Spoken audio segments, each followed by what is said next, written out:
everybody, JJ Musty here, at the Wayfinder office. Here's my, are we 30 years or 20 years? 20. 20-year anniversary. Time flies.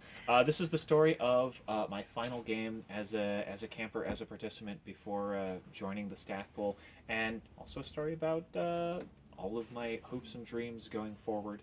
We were playing a massive game set on an island where we were wrecked explorers from all over the world. And team cohesion was a huge piece of the game going forward. So much of our time was devoted to like, oh, you're going to be the fighter, and you're going to be the mage, and you're going to be everything. And it was all super well processed and really well thought out. The day before game, our team leader got sick, so we had nobody to lead us in game. And we're like, I'm sure it'll be good. I'm sure it'll be cool. I'm sure it'll be fine. 10 minutes into the game, half of our team is dead, been eaten by fairy cannibals. And so I decided to stick with my favorite staff member at the time, old Thomas Gordonier. He's big, he's tall, he's a nerd like me.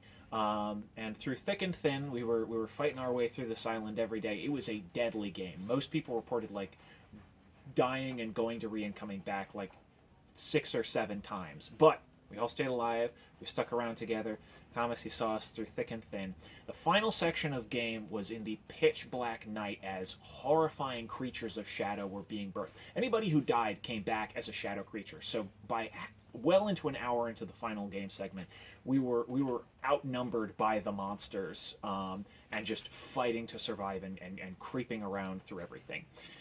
And a small group of us, I think about 4 of us, got trapped inside of a mausoleum trying to help on a quest. We got separated from everybody else on our group. It was me, it was Thomas, it was a couple of other people. It was fantastic, and we just got backed into there with only one way in and one way out, and just God knows how many like shadow beasts all around of us.